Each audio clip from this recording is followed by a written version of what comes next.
Welcome back. Welcome in. This is Country Roads Confidential at earsports.com. This is a Paramount podcast. I am Mike Casaza here after West Virginia reaches bowl eligibility way sooner than people expected. 9 games in, 6 wins down, 3 games to go. Chris Anderson, the topic is not bowl eligibility.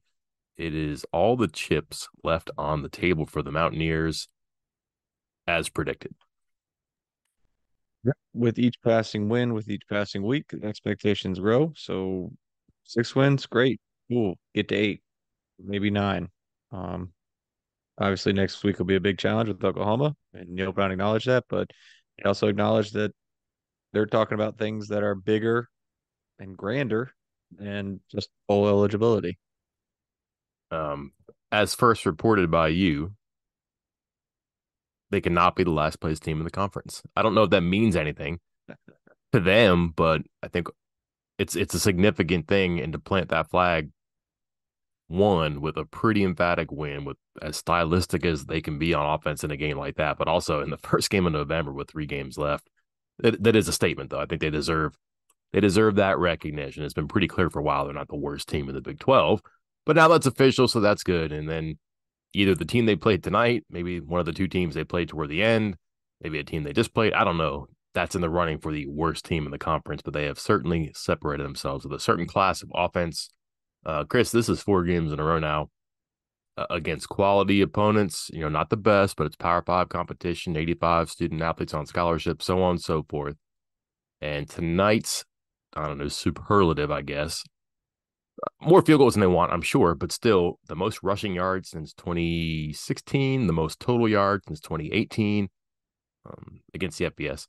That is nothing to sneeze at. This is an offense that keeps getting better and better and doing things differently, whether it's better at something than they were before or doing something we have not seen before. They keep reaching into their bag and pulling out something that's shinier or newer, and teams are having a hard time stopping it. We made note on the preview pod that West Virginia was number 12 in the nation in scoring offense for the month of October, and no signs of slowing down. 37 points tonight, and you know, like you said, the offense took a couple more tweaks in there. Neil Brown said that they were going to avoid from putting, doing too much that they've already seen put on film, and um, I mean, to be honest, the way they were running the ball, they didn't have to get too crazy, too fancy, but that first drive was great. I think you put it in our VIP thread, just pulling out all the stops right there on the first drive to just make sure they got on the scoreboard early and took control of that game. Yeah, here's a team that went almost a year, 11 games without a first drive touchdown. They have them back to back weeks now. And Chris, they won the toss and took the kick tonight. Um, that's a team that's confident. And this is a team that has lacked confidence on offense before. It hasn't been properly armed, it hasn't been properly calibrated, whatever. This year, not in the 5 years of Neil Brown, this year. But now it's like, hey, let's take the kickoff and we're going to do some cool stuff. Watch this, watch this, watch this. And then bang, bang, bang, they're down the field. They hit a fourth down. They go, I don't care. I'm going for it. And just every little thing they did, it was motion in, it was motion out, it was get Rodney Gallagher the first touch of the game, get Jaheim White in, like just everything. I mean, there's a different energy in that first drive, and it just seems like it's contagious. And I think they thought they could be very good on offense tonight. Why wait? And just all the stuff they did, the deep shots, that forced pass interference, okay. But like the deep shot, the ball's in the air, that's exciting. And maybe they don't stretch the field early in the season, but now they do. And they've been doing that for a couple of weeks. And you get different players involved and you're doing all sorts of action before the snap. You're gaining 9 yards on first down and you're hurrying to the second down snap. It just seems like everything they did had an intent to be aggressive and to have their foot in the gas pedal. And it really worked. 14-0, Chris, was their largest deficit, their largest lead against a FBS opponent this year, which in the ninth game of the year is kind of a weird thing to say, right? Especially for a team that has 6 wins. And they end up being up by 37 points here. They just got a good start and just kept going. And there are just a few things you can nitpick at, but they are those nitpicks are buried by the abundance of positives tonight. Yeah, trying to do my stock up, stock down, and usually it's one of each, back and forth, back and forth. But this time it was kind of just stock up. stock up, stock steady, and kind of keeping it going. And you alluded to the second drive when you said the 9 yard gain and then hurrying up and getting back up there. Mhm. I mean, that to me was the drive and the set of plays that really like just set the tone and established that, hey, this team is confident and they are going to blow this game out. Because I know the chart says that it was a minute and 50 seconds. That was the fastest minute and 50 seconds I think I've seen, because it felt a lot faster than that. They hit, they ran up, they hit, they ran up, and they were just like, hey, I'm gonna after that 9 yard run from White, Green just looked like it was like, hey, I'm going to try to find a way to make sure Traylon Ray gets this touchdown. And they almost got it, if not for that very quick forward progress whistle. But I mean, that set of plays and just the tempo and the confidence they went with right there, that was not something you've seen from West Virginia, just a few weeks ago. And look what it does too. BYU is not a very good offensive team. They're certainly playing left-handed tonight. By the way, it's not like that West Virginia's blessed with a clear docket and doesn't have injuries and problems of its own, but it didn't matter. But BYU has to play a certain way to win this game. They get out, they have to go for it on fourth down. On their first drive, it doesn't work. They punt the second drive. They have to go for it again on their third drive because the avalanche is coming. And then they're out of luck. And then sooner or later, they're out of time, and it just doesn't work. BYU's drives, Chris, lasted 147, 226, 314, 254, 107, 131, 155, 146, 425, 257. 425 is an eternity, right? West Virginia's first drive was 501. Second one was 150, like you said. And then, how long is a script to start a game, Chris? What's the conventional number, the X number of plays on your script to start a game? What would you say, 10, 15? 15-ish is right, probably like the ceiling. First drive, 11. Second drive, they're still going fast. They're still in their bag. That was 5 plays. So they're 2 drives to start the game, probably all on their script. Maybe not in like sequential order, but I bet you those 16 plays were all on that script because they had the room. They had the luxury of being able to use it. I just, I mean, apart from kicking field goals tonight, and then I even think that was smart because they weren't coming away empty-handed and they could feel pretty good coming back to the sideline with points and everything. Um, that just felt like the right thing to do, especially in the first half. And then just small things, and you keep dropping stones in the bucket of water, and all of a sudden that level is going to rise, and they feel pretty good about the way they're going offensively right now. And 3 points is good. And when the defense is playing like it did tonight, maybe more indirectly when the BYU offense is out there, that's going to be enough when they're going like that on offense. Yeah, good calls on going for three. Because I think each of the first two, the two in the first half, both of those pushed it from, 2 scores to three and 3 scores to four. And if you're dominating like that, there's no reason to not try to kind of get over that hump to make it even that much more difficult for the other team to try to come back. Um, can we talk defense? For a change, yeah, let's do it positively, right? Yeah, yeah, that was outstanding, and part of what you just mentioned there, I agree 100% that basically this offense set up. What was it? There was a guy, really, really smart author, good looking author, wrote that a good offense makes a good defense, something like that, Mm, some kind of title like that. I think I You remember read that. something about that this week, Mhm. and that's what this was. Like West Virginia's offense got out there, got them the lead, and then that kind of made BYU more one dimensional than they already kind of were, and they just got to attacking, and really a lot of confidence from Jordan Leslie in his secondary and some of his players, putting them in one-on-one situations and just saying, you got to win them. And they did. Beanie Bishop, already leading the nation in pass breakups, had four more again tonight. Um, just kind of wild. And Anthony Wilson, making some big plays. I wrote in my stock up piece that like the instincts were there. It felt like for the secondary, they made reads and they made plays and went with it, and good things happened. Yeah. Another number too that somebody mentioned in something they wrote this week. 25 first downs. Neil Brown is 14-4 now with 25 first downs in a game. 26, 24, 25, and now 30 in the past 4 games. That's the way they play.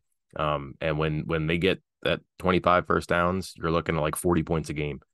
Some of that is against FBS teams, but like That's only four. One, two, three, four. Yeah, four of them because they didn't get it against JMU the first game. So it's not like it's completely misleading there. It's a number for their offense, and it works. It's just something that it means they're on the field. It means they're racking up plays. It means they had time of possession. It probably means they're running the ball. And like their losses when they had 25 first downs, Chris. Houston on the Hail Mary this year. Last year against TC, which is a good game. Last year against Kansas, which is a good game. And then a game against Texas Tech in 2019. They lost the turnover battle 4-0 that game. So those are weird losses, and they still did a lot of good things on offense in those games. And tonight, 31st down, just had the ball, 13 more plays, 35 minutes of possession. It's formulaic now. It's not guaranteed, but they're in a groove right now. And I mean, I used to kind of joke like this is like the annoying driver that gets in the left lane and does 55 miles an hour, and they just drive you crazy. They're a little bit faster than that now. Like they could pass you if you're not careful, and they can do some things because they have a lot of confidence, and they're just blending in speed and just everything. It was fast, which leads me to this, Chris. Was everybody right all along on this? Like, hey, get White in the game, incorporate Rodney Gallagher, throw the ball, let Garrett Green cook, right? I think the answer is yes, but like, was there something in the way? Was it gradual? I don't know. It just seems like that all the pieces were there and they finally come together. Is it right to say what took so long, or is it better to say finally and then put the puzzle together and enjoy how it looks? Do you think there was a bit of finally letting loose and letting it happen? Like you said, letting Garrett Green cook kind of thing.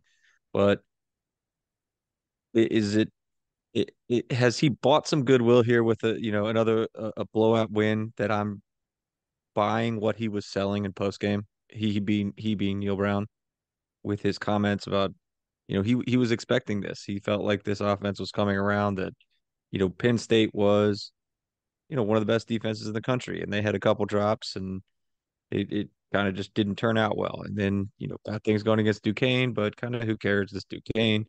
And then things were really ready to go with Pitt. He said he went into that game against Pitt thinking that was going to be the Garrett Green breakout game. And then he gets hurt a handful of plays in. And then they got to change the whole thing, tighten up, play it safe, put in Nico. And so when they came back out of the open week, it was kind of just delayed because of the injury. It is more or less what it was. And I'm I'm buying it. And the reason I'm buying it is because, like you said, it's 4 weeks in a row now of good offense, explosive offense. I'm buying what Neil Brown was selling in the post game today. I just think if the arc is such now, it's really hard to ignore. It's been efficient. It's been effective. You can't argue with points on the board. They probably should have one more win than they have. I can't give them the Oklahoma State game. And I would note that one of their touchdowns kind of came late when Oklahoma State was kind of passive. But again, whatever, doesn't matter. That's in the past, water the bridge, so to speak. But it's still collectively pretty good, and it's not like they fit in like a. I mean, BYU might be the Kansas of old this year. I don't know, but that's still a team with 5 wins and some pretty good talent, I think. But there's not like a weakling in this. Like it's Big 12 opponents. Like I don't know what to tell you. Granted, 3 of them are new to the conference. We kind of call them group of 5 teams. So, but again, you have to do that, and that's where I want to get to here, Chris. Like I've seen some of the pushback reporting about the offense. Like all of a sudden we're cheerleaders and homers. We're too enthusiastic about what they've done. Like you can't argue with just the numbers. They're on the paper. They haven't done this under Brown. That's something. Again, you can plant a flag there too. But like, yeah, BYU might stink and they might have problems. Um, but like West Virginia might have stunk not long ago and still has some problems and then handled it tonight. And what we talked about in the preview was how is this not going to work out well for West Virginia? Turnovers was the one thing that we came up with. If all of a sudden BYU is able to get the ball back as the turnovers on downs, fumbles, interceptions, whatever. If something weird happens, like, oh, I don't know, a kickoff return touchdown, then yeah, that might bring this more toward the normal. This was not normal tonight. This is a team that said, okay, this team isn't good at this. We're good at this. This team isn't good at this. We're good at this. So at the end of the game, the stat sheet should look something like it did tonight. Like you aim for certain higher ground, I guess, against an opponent like that has deficiencies like that, especially when it lines up where you are good, you are proficient.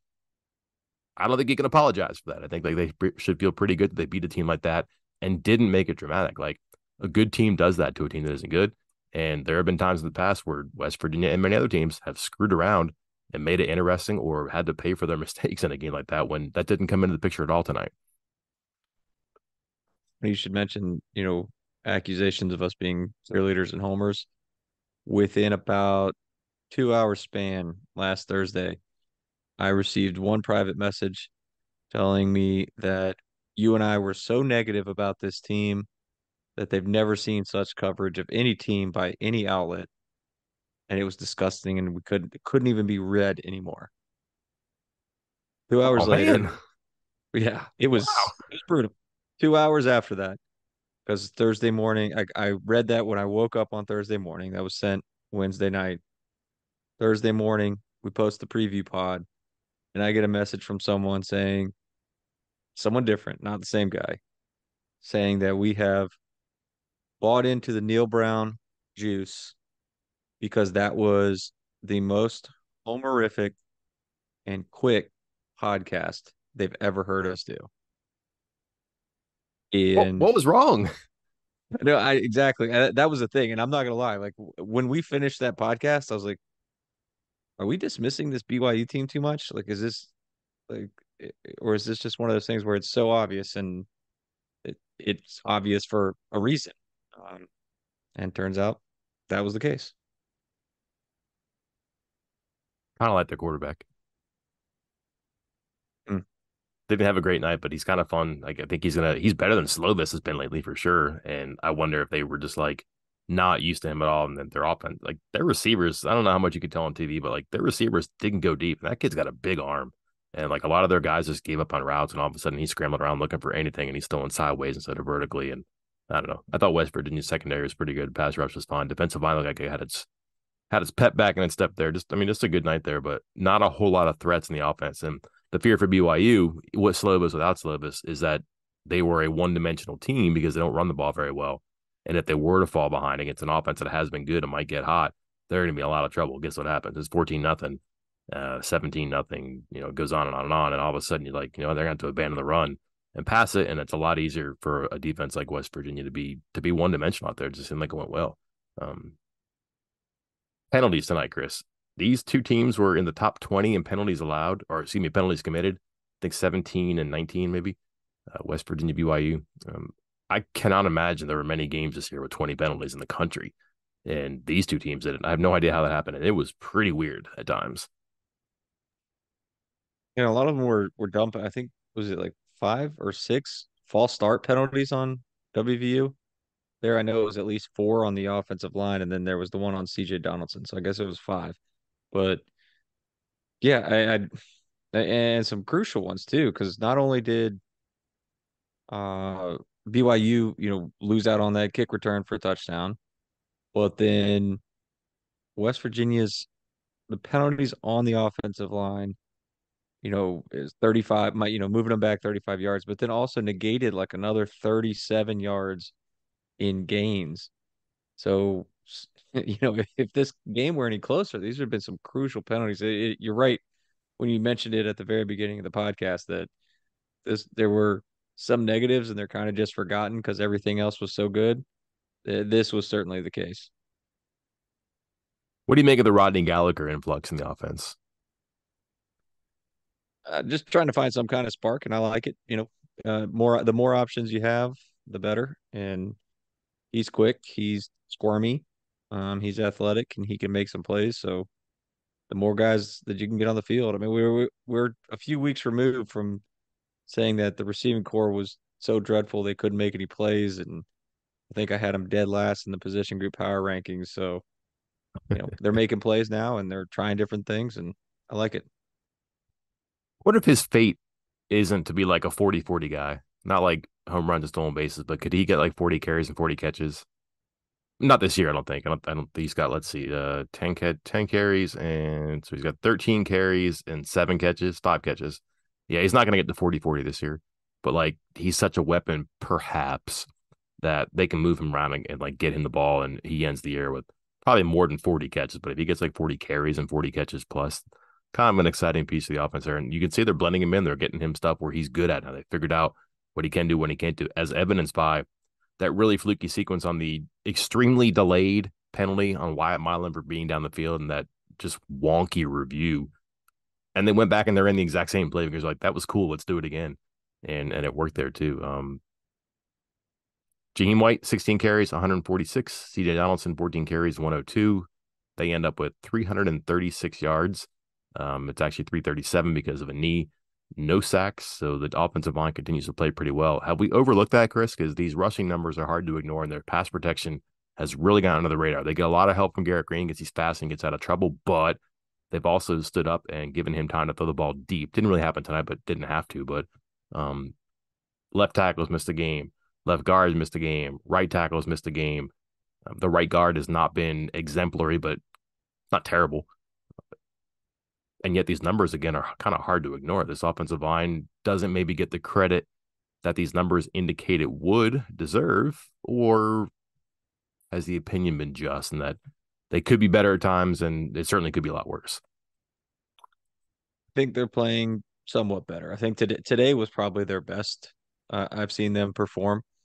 Um, Partly because we talked about the CJ Donaldson thing last game. It's like, hey, West Virginia ran really well, but it was like, hey, CJ Donaldson got 5 yards after contact, so he was still getting contacted, near the line of scrimmage before he was breaking free. And now today, I don't know what the yards after contact numbers are going to be because there wasn't a whole lot of contact made. We talked about during the three key matchups in our preview pod about, hey, BYU has a lot of missed tackles. Well, they didn't have a lot of opportunities to miss tackles because the holes that West Virginia's running backs were going through were rather large. So I think the offensive line has improved dramatically. I mean, they were not good earlier. Like it's hard to say otherwise, and they are playing very well right now. I don't know, can't really put my finger on what has changed with what they're doing as far as the offensive line goes, because a lot of the same guys, injuries are tweaking things a little bit, but uh, CJ Donaldson runs in a straight line. Jaheim White gets to the edge, and everything else goes from there. Funny how that works. Keep it It's simple. it's a two-man game now too. You got Justin Johnson in, and I think they got one look at that. And we're like, no thanks, and just kind of stuck with their two guys. No Jalen Anderson again.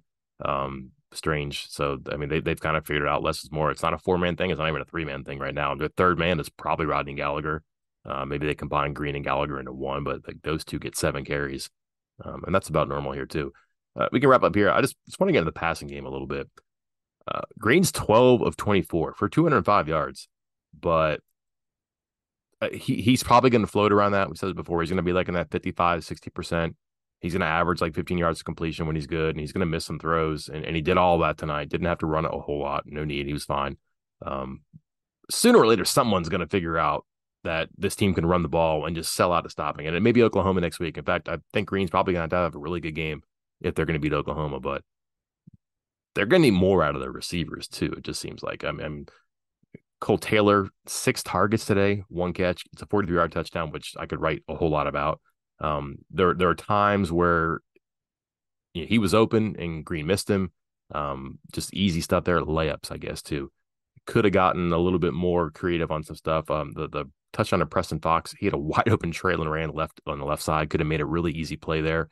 Still get to touchdowns, so don't get me wrong. That's a good play, but Devin Carter had some moments tonight where you just go, huh, but still 3 catches, 56 yards, including a big play at the end of the first half. You mentioned Ray gets going. Horton's a little bit more, but nothing so dynamic that's going to lift up Green and make him a more efficient, more effective player. Everything's improving on the offense, and the splashiness of the passing game is in there. But is this kind of the as far as the pedal can go down for the passing game, or could this clean up and could it be an 18 for 24 instead of 12 for 24? Could one of these players become a go-to guy? They get 7 or 8 catches instead of everybody getting 3, 3, 3, 2, 1, 1. How does this work in the future, or is this what it is? I think this is what it is now. We talk about trends, we talk about the offensive scoring, and it's going on a few weeks now. This is most of the season. Like 12 to 24, 50%. I believe coming into the game, Green was completing about 52% of his passes. So this is not that far off of what he's been doing of late. So I think this is the norm. I think it's going to be the norm moving forward. It's going to be kind of hard to shift gears on that.